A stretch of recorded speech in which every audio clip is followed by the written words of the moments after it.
Illinois. Joining us now on the Deseret First Credit Union hotline is a former All-American lacrosse goalkeeper at Johns Hopkins University and current ESPN sideline reporter and college football insider Quint Kessenich, making his BYU Sports Nation debut. Quint, Merry Christmas Eve. We appreciate you joining us.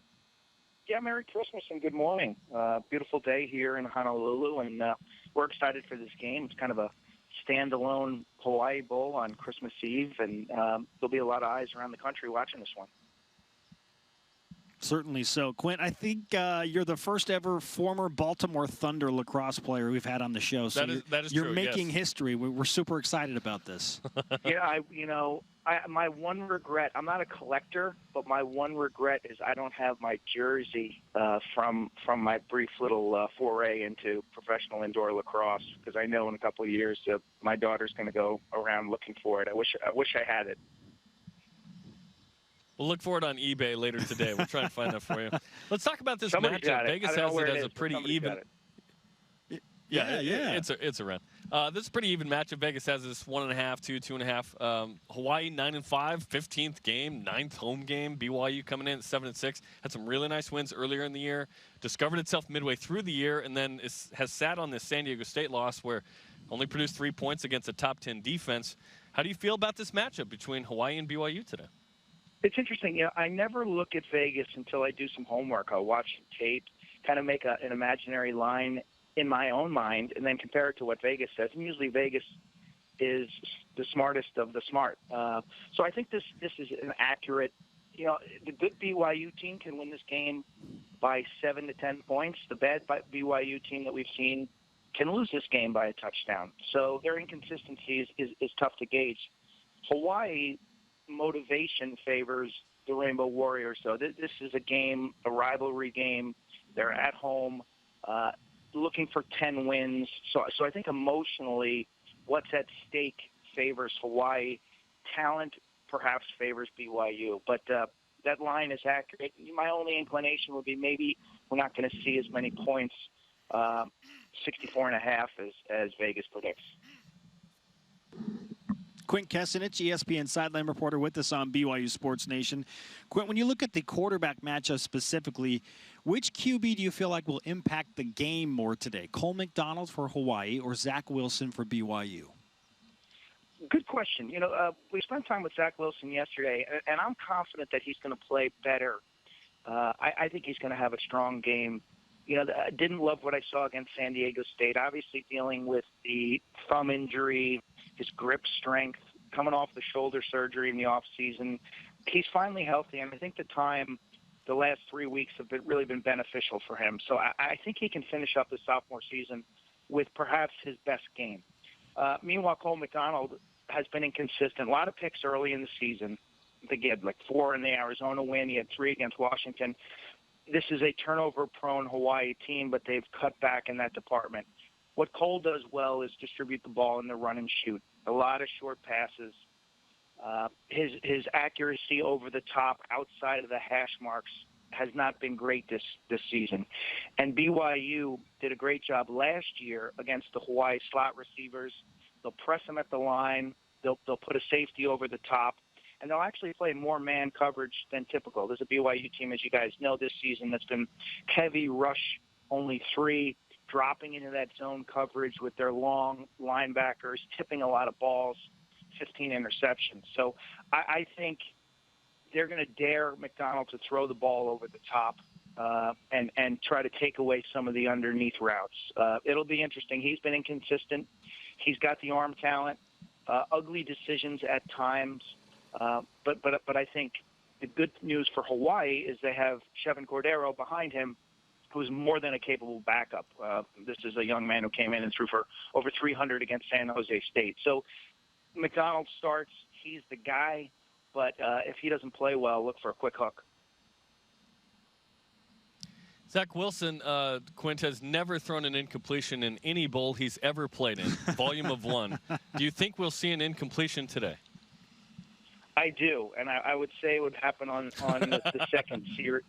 On the second series, Zach is he's still finding himself very confident, but finally, when he gets his health under him, I think that's when you'll see the most progress and growth. He's really been stunted by these injuries. He's got an astute mind. He likes to make the big play. He's got that zippy release. I mean, it stands out on tape. It stands out in person. He can scramble.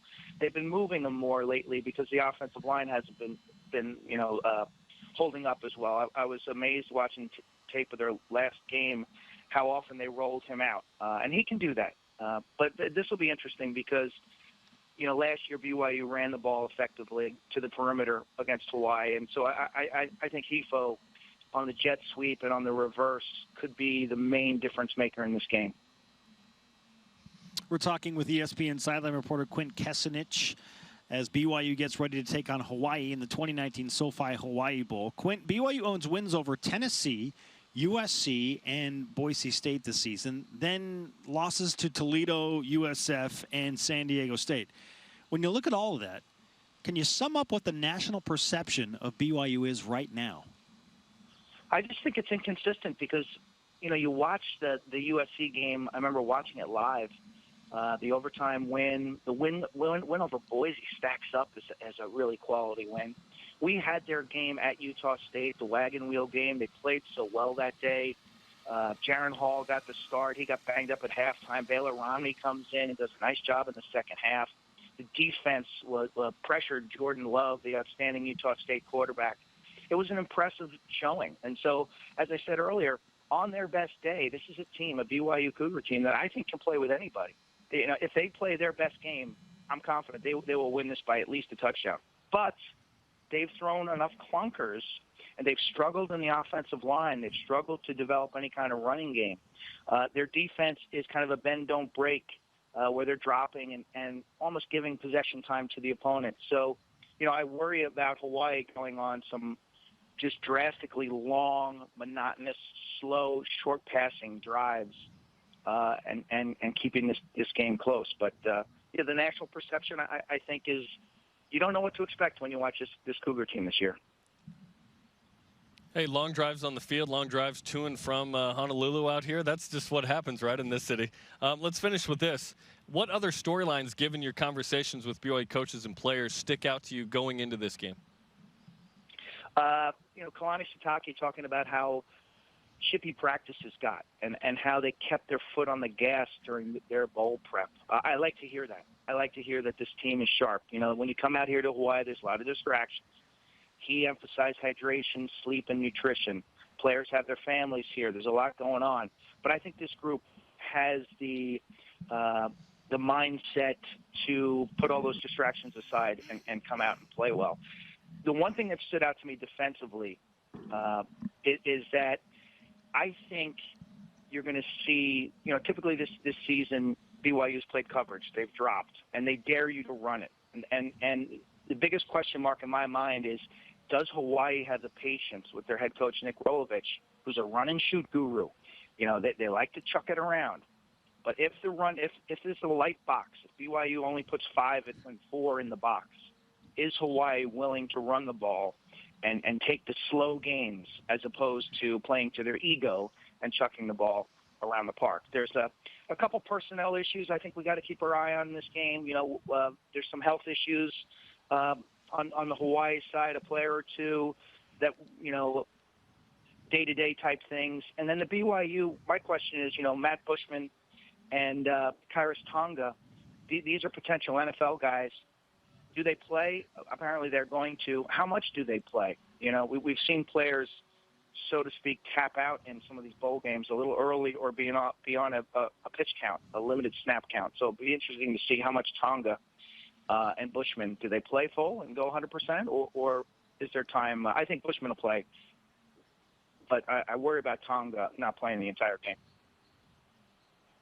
Quint Kessenich, ESPN sideline reporter, with us on BYU Sports Nation. Quint, we appreciate the time on a very busy day, and I'm being told we have our crack research team from BYU Sports Nation scouring the websites for your Baltimore lacrosse jersey. We'll let you know if we track it down.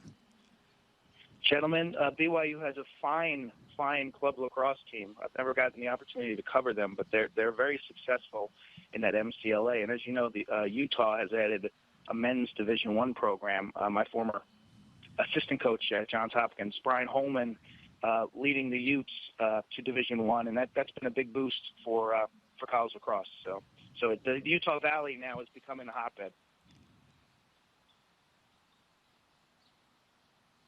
I love it, Quint. Yeah, I love it. And next time we discuss lacrosse, we're going to put you on the top of the list, if that's okay. Quint Kessenich of ESPN, Absolutely. Thanks so much. Take care, guys. Have a great day.